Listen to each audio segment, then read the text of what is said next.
जय हरिबंधू भगिनींनो, मी आपले श्री रेणुकाई वैदिक ज्योतिष केंद्र व श्री विश्वकर्मा वास्तुशास्त्रमध्ये हार्दिक स्वागत करीत आहे। आज आपण बघणार आहोत गुरु अस्त म्हणजेच बुडी, शुक्र अस्त म्हणजेच बुडी या काळात आपण काय करावे आणि काय करू नये या संबंधी सविस्तर माहिती। कोणतेही शुभ कार्य करण्यासाठी गुरुग्रह व शुक्र ग्रह हे महत्त्वाचे असतात, कारण हे दोन्ही ग्रह शुभ ग्रह मानले जातात आणि त्यांचा जर अस्त झालेला असेल तर अशा कालावधीमध्ये शुभ कर्म व सर्व प्रकारचे शांती कर्म हे वर्ज्य सांगितलेले आहेत। तर चला तर बघूया मग या व्हिडिओमध्ये गुरु अस्त काळात व शुक्र अस्त काळात आपण काय करावे आणि काय करू नये। यावर्षी गुरु व शुक्र यांचा अस्त एकाच वेळेस झालेला आहे, त्यामुळे एकाच वेळेस दोन्ही ग्रहांची बुडी आहे। बुडीचा कालावधी शुक्र ग्रह अस्त किंवा त्याची बुडी दिनांक 6 मे 2024 पासून ते 25 जून 2024 पर्यंत आहे।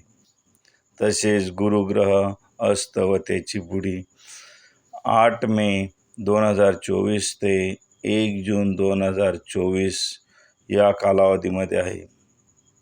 तर बुडी म्हणजे काय? सर्व ग्रह हे सूर्याभोवती फिरत असतात। फिरता फिरता सूर्याच्या जवळ जो ग्रह जातो तेव्हा ते सूर्याच्या प्रकाशामुळे झाकले जाते व तेथे त्याचा अस्त होतो। जेवढ्या कालावधीसाठी कोणताही ग्रह सूर्याच्या जवळ असतो त्या कालावधीत त्या ग्रहाचा अस्त झाला आहे असे म्हटले जाते। त्यामध्ये धर्मशास्त्राने आणि मुहूर्तशास्त्रकारांनी गुरु व शुक्र यांच्या अस्तंगत कालावधीस विशेष महत्त्व दिले आहे। गुरु किंवा शुक्र ग्रहाचा अस्त होण्यापूर्वी 3 दिवस आणि त्याचा उदय झाल्यानंतरही 3 दिवस ग्रहांचा अस्त कालावधी मानला जातो। गुरु शुक्र हे शुभ ग्रह असल्याने त्यांचा अस्त कालावधी मंगल कार्यासाठी आणि अनेक प्रकारच्या धार्मिक कृत्यांसाठी वर्ज्य मानला जातो। गुरु शुक्र अस्त काळात कोणती कामे करू नये? प्रामुख्याने मुंज, विवाह, यज्ञ, यागादी कृत्य, देवप्रतिष्ठा, वास्तुशांती, भूमिपूजन, सर्व प्रकारची शांती कर्मे, काम्य कर्माचा आरंभ आणि समाप्ती, व्रतग्रहण, उद्यापन, नूतन उपकर्म इत्यादी कर्मे करू नयेत। तसेच जी कामे आपण अस्त संपल्यानंतर करू शकतो ती अस्त संपल्यानंतर करावी, जसे की 60, 70, 75, 81 वर्ष वयाची शांती, सहस्रचंद्र शांती ही कामे अस्त काळात करू नये असे शास्त्र सांगते। तसेच गुरु किंवा शुक्र या दोन ग्रहांपैकी फक्त एकाचा अस्त असताना अडचणीच्या प्रसंगी म्हणजे नाईलाजास्तव करणे गरजेचे असल्यासच मंगल कार्य करता येईल असे मुहूर्त सिंधूमध्ये दिलेले आहे। त्याचा आधार घेऊन सध्याच्या काळात मंगल कार्य करत आहेत। संपर्क 75 88 57 90 20। गुरु शुक्र अस्त किंवा बुडी काळात कोणती कामे करावीत? गुरु किंवा शुक्र यांचा अस्त असताना नित्य नैमित्तिक कर्मे करता येतात।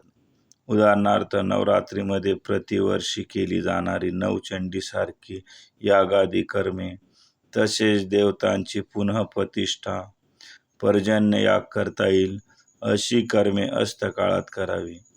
विवाह निश्चय, साखरपुडा, डोहाळे जेवण, जावळ, नवीन घरामध्ये वास्तुशांती न करता लौकिक गृहप्रवेश करून राहावयास जाणे, नामकरण, अन्नप्राशन, गोंधळ, बोडण अशा प्रकारची शुभ कर्मे, तसेच जागा, भूमी, घर, वाहन यांची खरेदी, व्यापार, दुकान, व्यवसाय यांचा शुभारंभ, शेतीविषयक सर्व कामे, उपनयन, विवाह यांची अंगभूत कर्मे अस्त काळात करता येतात। संकटकाळी गुरु किंवा शुक्र यांच्या अस्त काळात उपनयन, विवाह, पुनःप्रतिष्ठा करणे गरजेचे असल्यास त्या अस्तंगत ग्रहाचा 108 वेळा जप करून सुवर्ण प्रतिमेचे पूजन आणि दान करावे।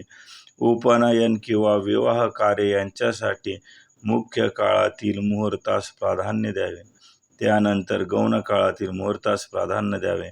आणि अत्यंत आवश्यक असता गुरु किंवा शुक्र यांच्या अस्तकाळातील म्हणजेच आपत्काळातील मुहूर्ताचा विचार करावा. तरी पण कोणतेही महत्त्वाचे कार्य करायचे असल्यास अस्त किंवा बुडी कालावधी संपल्यानंतरच करणे योग्य राहील.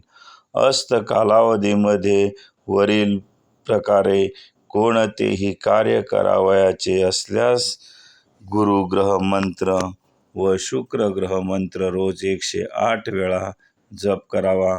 पंचमुखी व सहामुखी रुद्राक्ष अस्तकाळामध्ये वापरावा. बंधू भगिनींनो, आपणास माझ्या व्हॉट्सअप ग्रुपमध्ये सहभागी होण्यासाठी माझ्या व्हॉट्सअपला जय हरी असा मेसेज करा. ऑनलाईन कुंडली मार्गदर्शनासाठी, वधूवर गुणमिलनासाठी, वैवाहिक स्थिती जाणून घेण्यासाठी, नोकरीविषयी प्रश्न यासाठी मोबाईल क्रमांक 7588579020 वर संपर्क करा. दुपारी 2 ते रात्री 8 या वेळेस संपर्क करावा. संचित तुळशीराम पवार, ज्योतिष भास्कर, वास्तू प्रवीण, श्री रेणुकाई वैदिक ज्योतिष केंद्र, श्री विश्वकर्मा वास्तुशास्त्र, पहुर कसबे, तालुका जामनेर, जिल्हा जळगाव. संपर्क पुन्हा एकदा सांगतो, 7588579020. आपणास माझा व्हिडिओ आवडला असल्यास लाईक व सबस्क्राईब नक्की करावे.